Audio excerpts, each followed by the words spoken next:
मित्रों, सभी का स्वागत है। आज का पहला टॉपिक हम ले रहे हैं संगठन, और इसके बारे में हम चर्चा करेंगे। पहला चीज है, संगठन क्या है।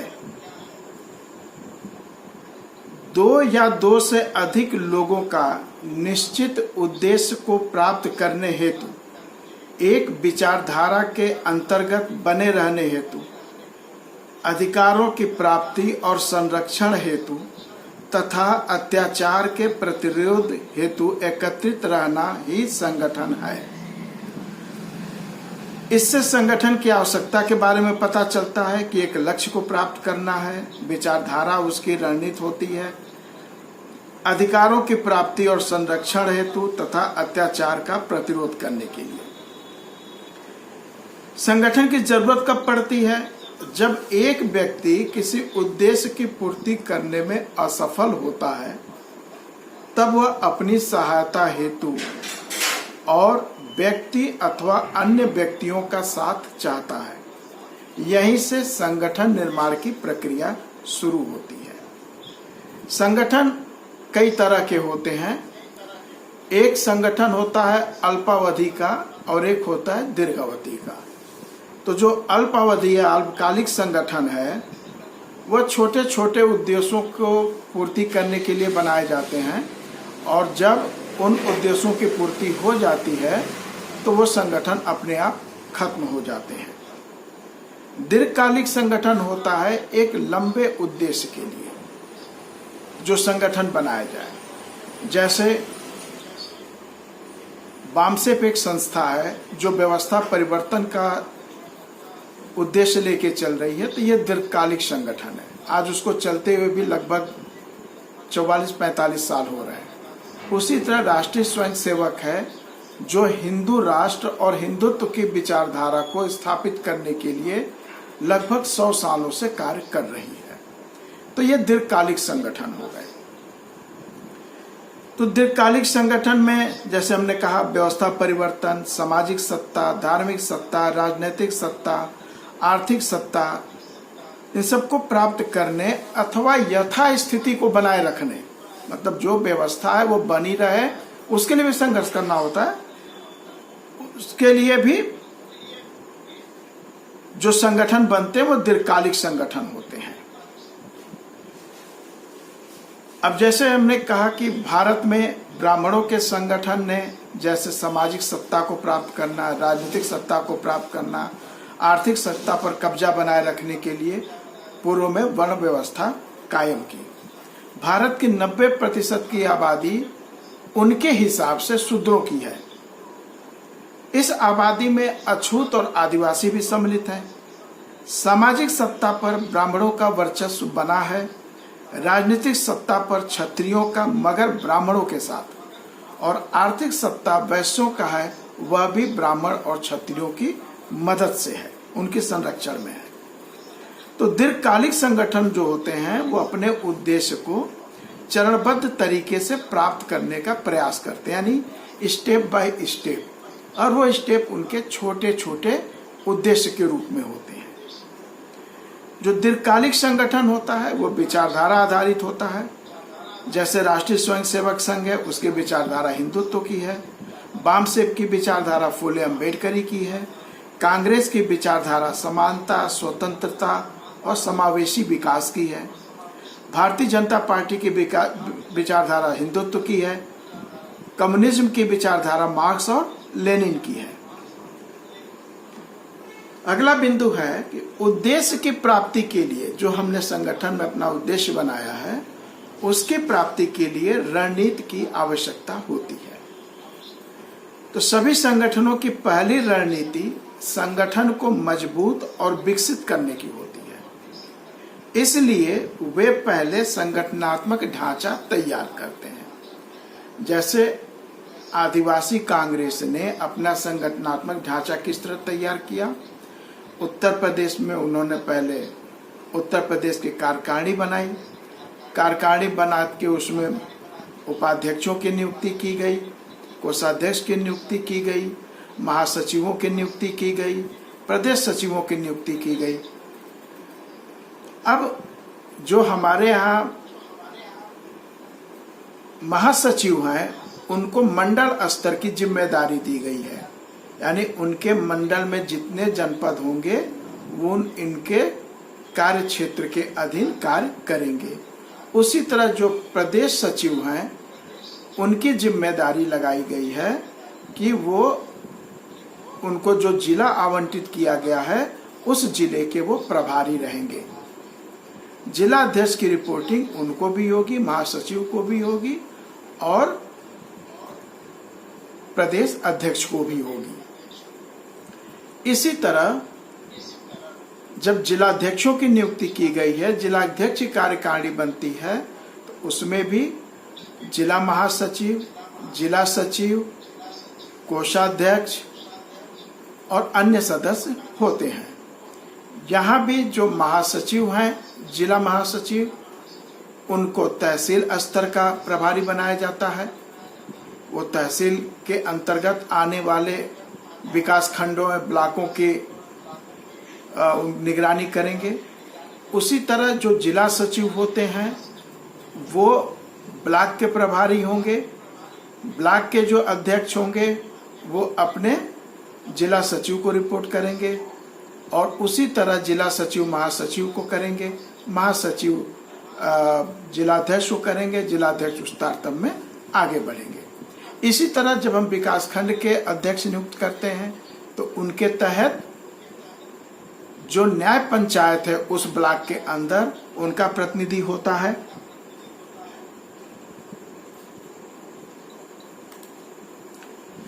तो इस तरह से ये संगठनात्मक ढांचा आदिवासी कांग्रेस का है।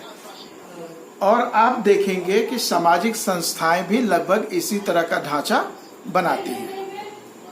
तो इस तरह से आपका संस्थागत ढांचा तैयार किया जाता है और इस ढांचे को हम विकास खंड, न्याय पंचायत, ग्राम पंचायत, ग्राम और ग्राम के अंतर्गत जो पूरा होते हैं यानी सब विलेज, शहर में जोन होता है, सब जोन होता है, वार्ड होता है, मोहल्ला होता है, वहाँ तक हमको इसको विस्तारित करने का संकल्प लेना होता है। और देखिए इसी में संगठनात्मक ढांचे को मजबूत करने के लिए, संगठनात्मक ढांचे को एक्टिव करने के लिए मीटिंग की जाती है, शिक्षक प्रशिक्षण का कार्यक्रम किया जाता है। तो ये जो हम लोग कार्यक्रम आज प्रशिक्षण का कर रहे हैं, ये मान के चल रहे हैं कि जो लोग भी हैं वो इसके बारे में समझेंगे और आगे वो उस पर क्रियान्वयन करेंगे।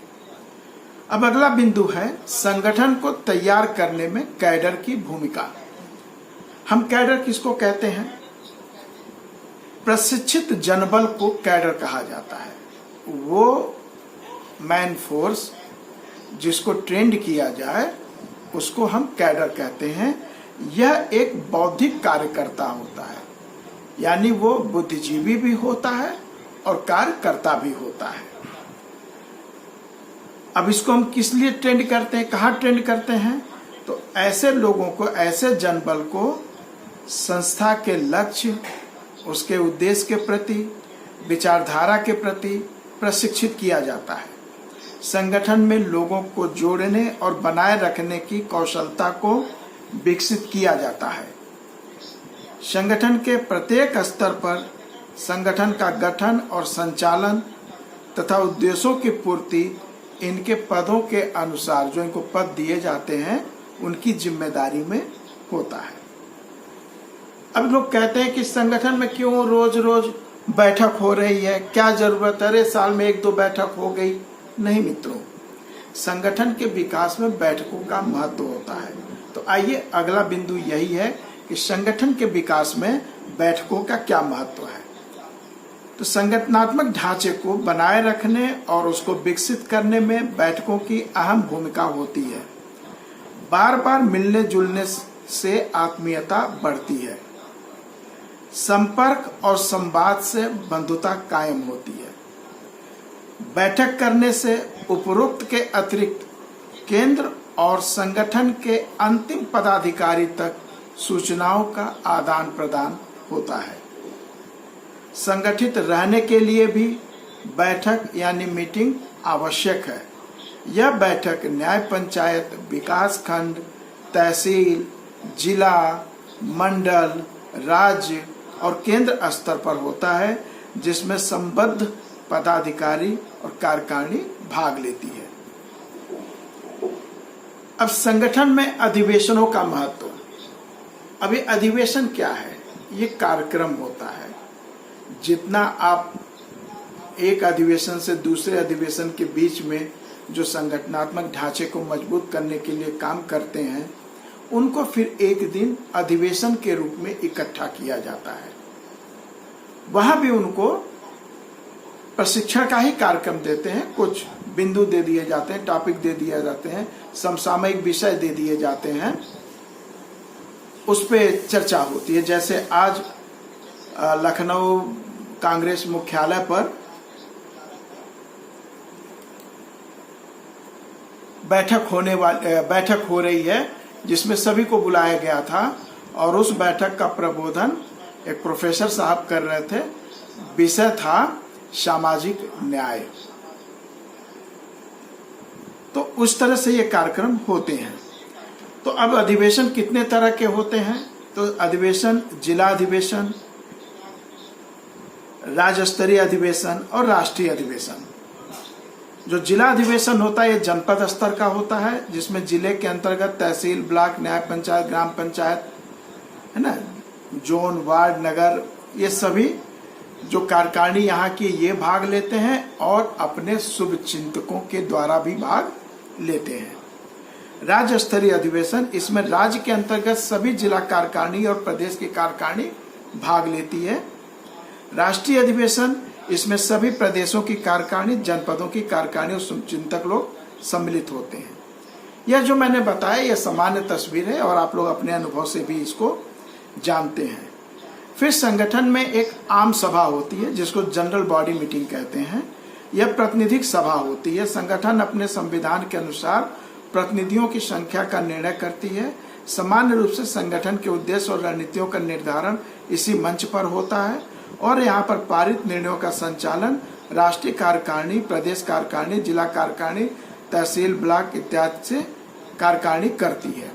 कांग्रेस में ये जो बैठक होती है इसको AICC कहते हैं, ऑल इंडिया कांग्रेस कमेटी, जिसमें लगभग 5000 सदस्य होते हैं, जो आपके जिला स्तर, तहसील स्तर के कार्यकर्ताओं को भी नियुक्त किया जाता है। इसी के अंतर्गत CWC होती है, जो कांग्रेस वर्किंग कमेटी होती है, जैसे आप कैबिनेट कह सकते हो, है ना। वहां से जो भी प्रस्ताव या नीतियां लाई जाती हैं वो AICC की बैठक, जो अभी पिछले साल आपके रायपुर में संपन्न हुआ था, उसके पहले उदयपुर में हुआ था, वहां पे नीतियां बनाई जाती हैं। आप जब इतिहास में जाएंगे तो कांग्रेस के बहुत सारे अधिवेशन पूर्व में हुए हैं, जिसमें कभी गांधी जी उसके अध्यक्ष थे, कभी सुभाष चंद्र बोस अध्यक्ष थे, AOU में अध्यक्ष थे, बहुत सारे लोग थे। अभी प्रशिक्षण शिविर, संगठन के विकास में सांस्कृतिक कार्यक्रमों का महत्व। सांस्कृतिक कार्यक्रमों के अंतर्गत क्या है? महापुरुषों की जयंती, स्मृति दिवस, उत्सव, त्योहार या विशेष दिन, जैसे 26 नवंबर संविधान दिवस, 26 जनवरी गणतंत्र दिवस, 9 अगस्त विश्व आदिवासी दिवस, 15 अगस्त स्वतंत्रता दिवस, 14 अप्रैल अम्बेडकर जयंती, 24 जून वीरांगना महारानी दुर्गावती बलिदान दिवस, 2 अक्टूबर गांधी और शास्त्री जी की जयंती, 15 नवंबर बिरसा मुंडा जी जयंती। इस तरह आप देखेंगे तो बहुत सारे हैं, हमें कुछ करना चाहिए। इसका क्या महत्व है? इस दिन लोगों को एकत्रित करने का एक भावनात्मक अवसर होता है। लोगों के बीच महापुरुषों के संघर्ष को याद कर उन्हें संगठन के साथ जुड़कर कार्य करने के लिए मोटिवेट किया जा सकता है। ऐसे कार्यक्रमों के आयोजन से संगठन की पहचान बनती है। ऐसे नियमित कार्यक्रमों के आयोजन से संगठन के अंदर लोगों में उत्साह और कर्तव्य भाव उत्पन्न होता है। नेतृत्व कौशल और प्रबंधन क्षमता निखरती है। टीम वर्क की गतिशीलता उभरती है।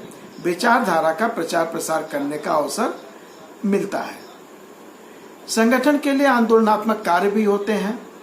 अब आंदोलनात्मक कार्य किस तरह के होते हैं? आंदोलन की विभिन्न तरह के होते हैं। जैसे वैचारिक आंदोलन है, अहिंसक आंदोलन जिसको गांधी जी ने सत्याग्रह किया था, हिंसक आंदोलन, सशस्त्र आंदोलन या राजनीतिक हिंसा जिसमें माओइस्ट हो गए, अब जैसे खालिस्तान का हुआ था, है ना, असम में बहुत हुआ, फिर नागा विद्रोही उत्पन्न हुए, ये सब हिंसक आंदोलन है। तो वैचारिक आंदोलन क्या है? यह आंदोलन लोगों के विचारों में परिवर्तन कर संगठन की विचारधारा से सुसज्जित करता है। यह व्यक्ति के चरित्र और व्यवहार में परिवर्तन लाता है। उदाहरण के लिए भगवान बुद्ध का धम्म, यह भी एक आंदोलन था। राष्ट्रीय सेवक संघ का हिंदुत्व का आंदोलन है।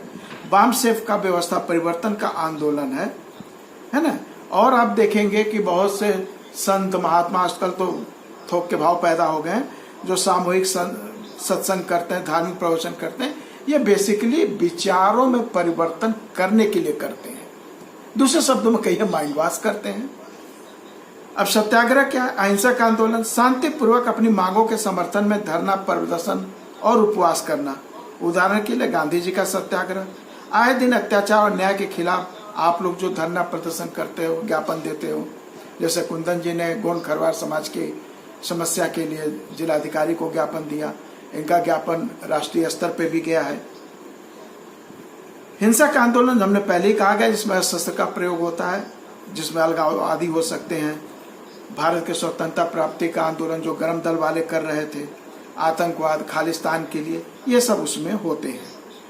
वैसे संगठन के मुख्य दो प्रकार होते हैं। एक तो हमने अल्पकालिक, दीर्घकालिक, उसके समय के अनुसार बताया। अब एक उनके काम करने की शैली पर है। एक होता है औपचारिक, फॉर्मल ऑर्गेनाइजेशन, और दूसरा होता है इनफॉर्मल ऑर्गेनाइजेशन, अनौपचारिक। और मित्रों, हमको लग रहा है कि समय भी एक सिग्नल आ चुका है हमारे पास कि आपका समय खत्म होने वाला है। हम देखते हैं अगर वो एक्सटेंड हो जाए तो ज्यादा बढ़िया है ना। वो एक्सटेंड नहीं होता है भैया, वो दोबारा से आप लोग रिज्वाइन कर सकते हैं उसको, फिर वो 45 मिनट के लिए हो जाता है। और रिज्वाइन करना होगा या उसी को करना होगा? वो खत्म हो जाएगा, फिर से रिज्वाइन करिए उसी लिंक पर, उसी लिंक पर फिर से ज्वाइन कर लेंगे तो फिर 45 मिनट के लिए एक्टिवेट हो जाएगा वो। ठीक मित्रों, तो जैसा ये जानकारी आई है, अगर ये खत्म होता है तो आप लोग दोबारा उसी पर रिज्वाइन कर लीजिएगा। हम यहीं बैठे हुए हैं, तब तक अपने टॉपिक को रहते हैं शुरू किए रहते हैं। तो जो औपचारिक संगठन होता है, सभी सरकारी संगठन जैसे सेना, पुलिस, सरकारी कंपनी, रेलवे, सार्वजनिक संस्थान इत्यादि, यहाँ पद के अनुसार जिम्मेदारी और वेतन होता है। गलती करने पे दंड भी होता है, अच्छे काम करने पे पुरस्कार भी होता है। और यहाँ का स्टेटस, प्रत्येक व्यक्ति नौकर होता है, कोई ना कोई किसी का नौकर होता है। और सबसे अंत में राष्ट्रपति भी जनता का नौकर होता है। यहाँ सर्विस रूल, अनुशासन, प्रोन्नति, सजा भी होती है। यहाँ सभी राज्यपाल अथवा राष्ट्रपति के लिए उत्तरदायी होते हैं। अनौपचारिक संगठन, सभी अन्य संगठन अनौपचारिक होते हैं। सामाजिक संगठन गैर सरकारी संगठन होता है। यह सोसाइटी एक्ट 1860 के तहत पंजीकृत होकर एक लीगल बॉडी बनाती है। आपके जितने राजनीतिक दल हैं, वह भी चुनाव आयोग के समक्ष अपने को रजिस्टर करा करके एक लीगल राजनीतिक दल बनाते हैं। वह भी अनौपचारिक संगठन है। सभी धार्मिक संगठन अनौपचारिक होते हैं। जो धार्मिक संगठन होते हैं वो धार्मिक न्यास के अंतर्गत 1882 के अंतर्गत पंजीकृत होते हैं। संगठन जरूरी नहीं है कि पंजीकृत हो, यह गैर पंजीकृत भी हो सकते हैं। जैसे राष्ट्रीय स्वयंसेवक संघ, यह गैर पंजीकृत है। और एक आरएसएस के नाम से अभी पंजीयन कराया है 3 साल पहले, वो दूसरे लोगों ने कराया है, वो भी नागपुर से ही हुआ है। जो सरकारी, जो लीगल नहीं होते, जो संगठन लीगल नहीं होते हैं, उनको सरकारी मदद या सरकारी कार्य नहीं मिलते हैं। अब आता है संगठनात्मक व्यवहार। संगठनात्मक व्यवहार से तात्पर्य उन तरीकों से है जिनसे लोग संगठन के लक्ष्यों को पूरा करने के लिए संवाद करते हैं और साथ काम करते हैं। संगठनात्मक व्यवहार के चालकों को समझना महत्वपूर्ण है क्योंकि वे किसी संगठन की समग्र उत्पादकता निर्धारित करते हैं। संगठनात्मक व्यवहार में बदलाव को कई तरीके से प्रोत्साहित किया जा सकता है। उदाहरण के लिए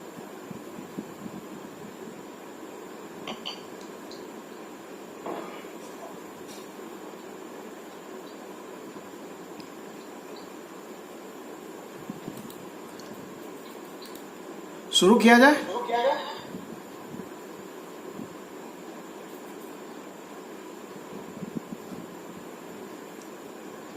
आगे बढ़ते हैं मित्रों।